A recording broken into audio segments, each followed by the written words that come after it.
हमें नहीं पता है। हमारा तो सिंपल सा एक सवाल है, एज ए गार्जियन आप इस बात को समझिए, आप भी हमारे पिता समान है सब चीज़ें, कि ये बता दीजिए जो मेन बात है भर्ती कब तक आएगी। तो उन्होंने अगेन वही चीज़ कही कि भाई जब तक मेरे पास कुछ भी अध्याचन नहीं आता अलग अलग विभागों से, तब तक मैं क्या करता हूँ उसके अंदर। ये वाली बात उनकी ठीक भी लगी, क्योंकि सारा अधिकार उनके हाथ में भी नहीं था। उसके बाद चर्चा हुई कि भाई आपका यूपी टेट के बारे में, यूपी टेट के बारे में उन्होंने कहा कि भाई हमारे इसके कंपोनेंट ही अभी नहीं पता है, वही तैयारी है, भाई पेपर क्या होता है, किस प्रकार से ये मतलब इसकी एलिजिबिलिटी वगैरह होती है, उसके बाद हम कुछ डिसीजन इसके ऊपर ले पाएंगे। तो चाहे यूपी टेट हो, चाहे सुपर टेट हो, चाहे आपका कोई भी विभाग हो, बेसिक हो, जूनियर हो, एक्सवाइजेड कोई भी हो, अध्याचन जब तक नहीं आएगा, जब तक आयोग इसके ऊपर कोई काम नहीं करेगा। लेकिन हाँ, आयोग काफ़ी चीज़ें हैं जो उन्होंने बताई जो प्रक्रिया में चल रही है, यानी कि आयोग के अंदर ऐसा नहीं काम नहीं चल रहा हो, आयोग के अंदर काम चल रहा है। लेकिन जब तक आगे से कोई इन्फॉर्मेशन उनके पास नहीं आएगी, ये भी आगे किसी चीज़ को करने के लिए मजबूर है, वो भी नहीं कर पाएंगे इस चीज़ को। तो उनसे कहा गया कि भाई कोई स्पष्ट आश्वासन दे दीजिए। तो उन्होंने कहा मैं कैलेंडर के बारे में आपको बता सकता हूँ, जो इस महीने के एंड में जिसकी संभावना यहाँ पर है, तो कैलेंडर के बारे में जानकारी। बाकी किस विभाग के अंदर कितनी वैकेंसी आनी है, कितनी खाली है, कब आनी है, वो स्पष्ट जानकारी यहाँ पर भी नहीं है, किसी के पास भी नहीं है।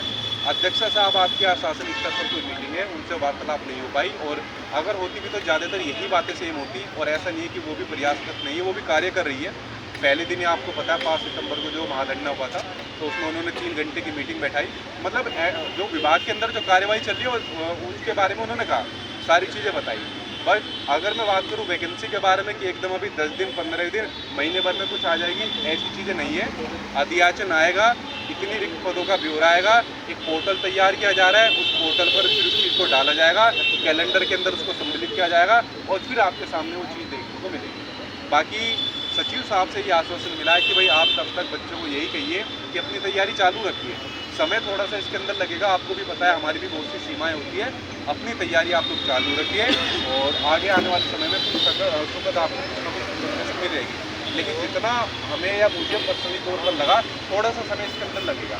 ऐसा नहीं है कि प्रक्रिया बहुत जल्दी एकदम यहाँ पर स्टार्ट हो जाएगी, तो थोड़ा समय उन्होंने यहाँ पर मांगा है कैलेंडर के लिए, भर्ती के लिए, क्योंकि उनकी निर्भरता दूसरे विभाग के ऊपर है।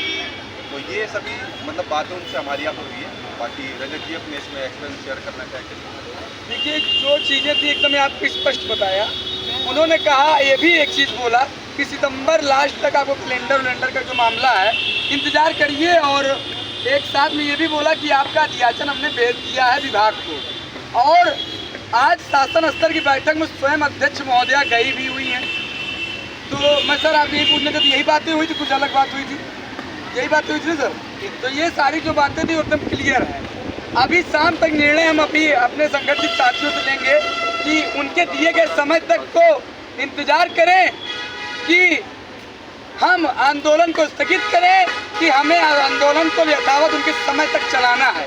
ये तो हम शाम तक ही डिस्कस कर पाएंगे, क्योंकि उन्होंने कहा कि आप आंदोलन बंद कर दीजिए और जो एक समय अवधि हमको भी दीजिए जिसमें हम काम कर सकें।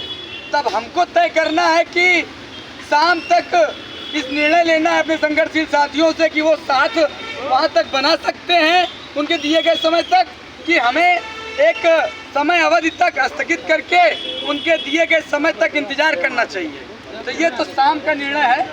और बाकी जो मामला आयोग के सचिव जी ने, मनोज कुमार जी ने बोला है, वो चीज़ें मैंने आपको स्वयं व्यक्तिगत रूप से ला करके आपके सामने खड़ा कर दिया है। आप देखिए, एक बात बता दें कि सर गए हुए थे, रजत जी थे, राहुल था, हम लोग सब लोग जाने के बाद में वो एक IAS अधिकारी हैं, उनको तरीका हर तरीके से